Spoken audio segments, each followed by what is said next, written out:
ठाकुर जी के ऐसे भक्त की कथा आज मैं आपको सुनाने जा रहा हूं, जिसे बहुत कम लोगों ने सुना होगा। भगवान श्री कृष्ण श्रीमद् भगवद गीता में कहते हैं कि हे अर्जुन, ऐसा कोई भी युग नहीं था जब तुम नहीं थे, मैं नहीं था और ये समस्त राजागण नहीं थे, और ऐसा कोई भी युग नहीं होगा जब तुम नहीं होगे, मैं नहीं होऊंगा और ये समस्त राजागण नहीं होंगे।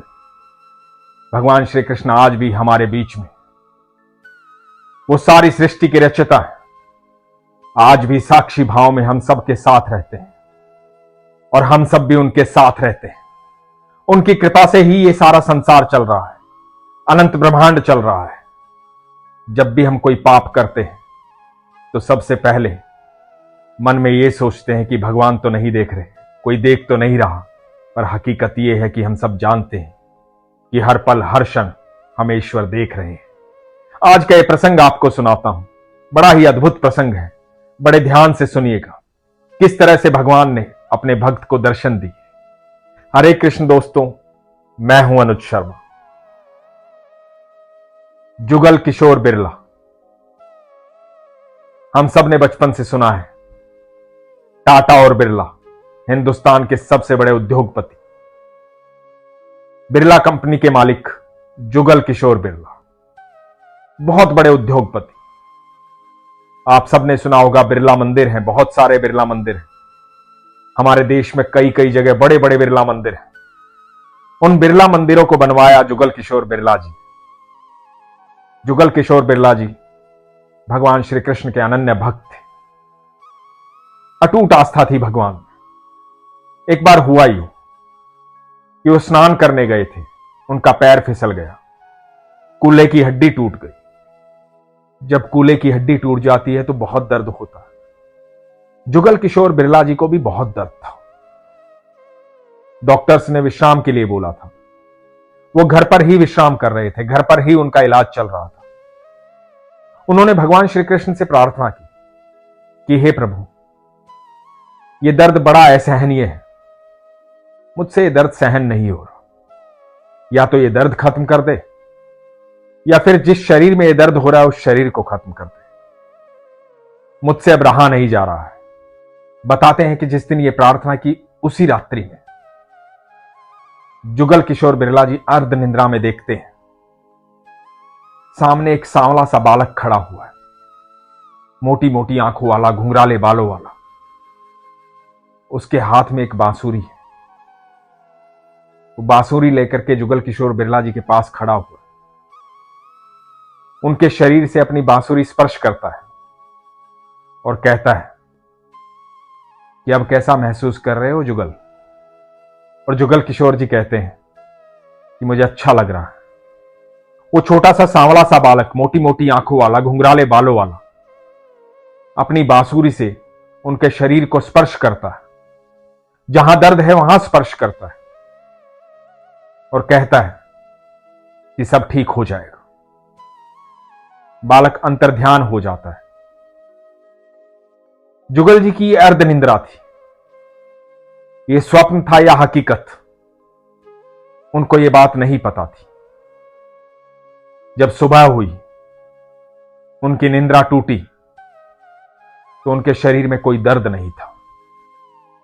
जब दर्द नहीं था तो उनको रात्रि की वो बात याद आई कि एक बालक मेरे पास आया था, उसके हाथ में बांसुरी थी, उसने बांसुरी को मेरे शरीर से स्पर्श किया था और कहा था कि सब ठीक हो जाएगा। सुबह जुगल जी बिल्कुल ठीक थे। जुगल जी ने भगवान का साक्षात दर्शन किया था, भगवान को इतने दिल से पुकारा था कि भगवान आ गए थे। भगवान के अनन्य भक्त थे, ठाकुर जी के अनन्य भक्त थे। मथुरा में एक मंदिर है, गीता मंदिर। जो लोग मथुरा वृंदावन गए हैं उन्होंने गीता मंदिर में भगवान के दर्शन किए होंगे। बताते हैं कि जुगल किशोर मिश्रा जी जब भी दिल्ली से मथुरा आते थे तो भगवान के दर्शन करते थे। मंदिर के द्वार सुबह 12 बजे बंद हो जाते थे। एक दिन दिल्ली से मथुरा आए तो देरी हो गई थी, करीबन 1 बज गया था। मंदिर के बाहर सड़क पर गाड़ी रोकी और मंदिर की तरफ देखा तो मंदिर के द्वार खुले हुए थे। भगवान के दर्शन किए, मन अति प्रसन्न हुआ कि समय पर पहुंच गया हूं, भगवान ने दर्शन दे दिए। तो गाड़ी से उतरे, सोचा जूते उतार करके भगवान के दर्शन करने जाता हूं। जूते उतारे, अपने हाथ धोए, जब मंदिर की तरफ बढ़ने लगे तो देखा कि मंदिर के द्वार बंद है। पंडित जी को बुलाया, पंडित जी से कहा कि अभी तो मंदिर के द्वार खुले थे, मैं दर्शन करने आ रहा था, आपने मंदिर के द्वार बंद क्यों कर दिए? पंडित जी ने कहा कि नहीं सेठ जी, मंदिर के द्वार तो काफी देर से बंद है, अभी तो 1:15 बजने वाला है, मंदिर के द्वार तो 12 बजे बंद हो गए थे। जुगल किशोर जी ने कहा कि नहीं, मैंने मंदिर के द्वार अभी खुले देखे थे, मैंने भगवान को देखा था, मैं तो जूते उतार करके हाथ धो करके भगवान के दर्शन के लिए आ रहा था, मैंने भगवान को देखा था, मंदिर के द्वार खुले हुए थे, आप सही नहीं कह रहे हैं। पंडित जी ने कहा कि नहीं सेठ जी, मैंने खुद मंदिर के द्वार बंद किए थे, मंदिर के द्वार 12 बजे बंद हो जाते हैं, आप समय देखिए, इस समय तक मंदिर के द्वार कभी भी नहीं खुलते। तब जुगल किशोर जी को लगा कि मैं इतनी देर से ये सोचता चला आ रहा था कि मुझे देरी हो गई है, मुझे देरी हो गई, मैं समय पर मंदिर पहुंचूंगा कि नहीं पहुंचूंगा, लेकिन मेरे ईश्वर मुझे दर्शन देना चाहते थे, मेरे भगवान मुझसे मिलना चाहते थे। उनके जीवन में यह दूसरा चमत्कार था। वो भगवान के इस चमत्कार को देख करके भाव विभोर हो गए। उन्होंने पंडित जी से कहा कि मुझे इस विग्रह की तस्वीर चाहिए। उस तस्वीर को लेकर के वो दिल्ली आए। ठाकुर जी के अनन्य भक्त थे, जगह जगह मंदिर बनवाए। एक बार बनारस गए हुए थे यात्रा पर, तीर्थ यात्रा करते रहते थे, भगवान के मंदिरों में दर्शन करते रहते थे, बहुत सारे स्कूल बनवाए, बहुत सारे आश्रम बनवाए, मंदिर बनवाए। उन दिनों बनारस में थे। बनारस में थे तो यहां गीता मंदिर में जब भी सत्यनारायण की कथा होती थी तो पंजीरी का प्रसाद बांटा जाता था। एक दिन हुआ यूं कि जुगल किशोर जी बनारस में थे और उनको आवाज आई कि आज मंदिर में प्रसाद कम है। पंडित जी को कहना कि वहां बहुत लोग आते हैं, अगली बार प्रसाद ज्यादा बनाए। जुगल किशोर जी को यह आवाज 2 बार आई।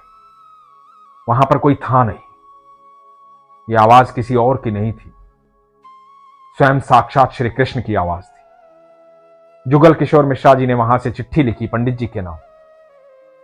चिट्ठी में लिखा था कि जब अगली बार कथा करवाओ तो पंजीरी ज्यादा बनवाना, प्रसाद ज्यादा बनवाना। इस बार प्रसाद कम था। जब जुगल किशोर जी वापस मथुरा आए, गीता मंदिर गए, तो पंडित जी ने कहा कि आपको कैसे पता लगा कि उस दिन प्रसाद कम था? तो जुगल किशोर जी ने कहा कि बस पता लग गया। तो पंडित जी ने कहा कि नहीं, बताइए सेठ जी, आपको वहां इतनी दूर बैठे कैसे पता लगा कि मंदिर में प्रसाद कम था? जुगल किशोर जी ने कहा कि यह बात जो मैं बताने जा रहा हूं, ये किसी को मत बताना, मेरे जीते जी किसी को मत बताना। तो पंडित जी ने कहा कि ठीक है, नहीं बताऊंगा। तो जुगल किशोर जी ने कहा कि मुझे स्वयं भगवान ने बताया कि प्रसाद कम था और आगे से प्रसाद ज्यादा बनाना, वहां बहुत लोग आते हैं। पंडित जी को पता था जुगल किशोर जी साधारण व्यक्ति नहीं, भगवान के अनन्य भक्त। भगवान अपने अनन्य भक्तों से ऐसे ही मिलने आते हैं, उनसे बातें करते हैं, कभी भी दर्शन दे सकते हैं। भगवान श्री कृष्ण कहते हैं कि मैं सबके साथ रहता हूं, हर जीव के साथ रहता हूं, साक्षी भाव में सबके साथ। जब भी दिल से पुकारोगे मैं तुम्हारे पास चला आऊंगा, एक बार पुकार कर तो देखो। जब जुगल किशोर जी सन 1967 में इस दुनिया से चले गए, उसके बाद पंडित जी ने यह बात सबको बताई।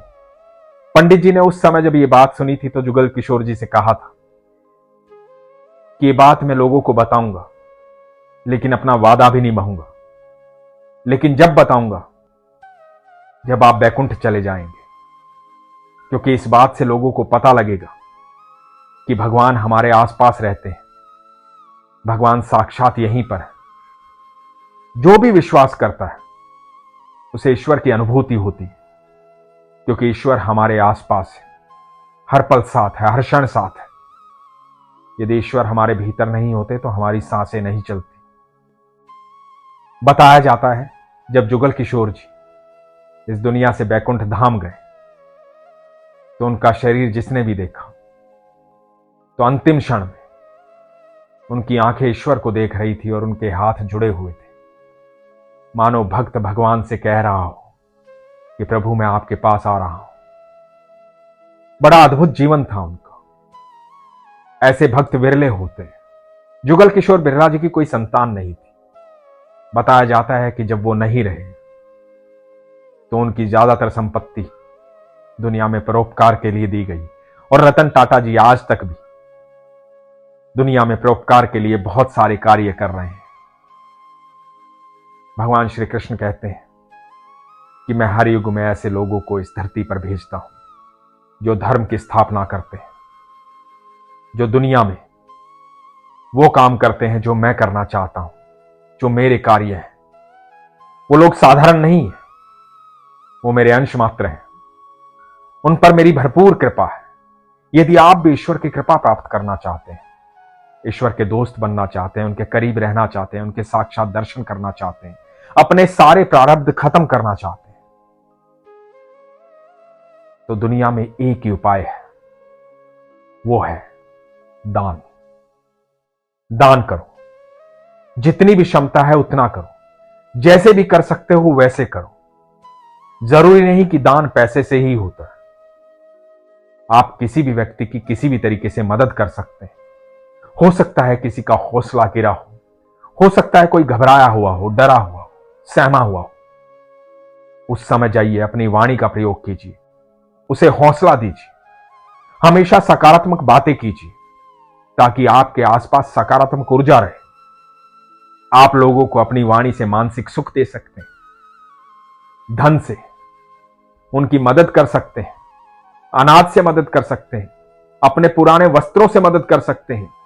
आपको नहीं पता जो चीज आपके लिए आज महत्वपूर्ण नहीं है, जैसे आपके पुराने वस्त्र, आपके घर की पुरानी चीजें, वो किसी और के लिए बहुत महत्वपूर्ण हो सकती है। इसलिए उनको दान कीजिए, लोगों की मदद कीजिए।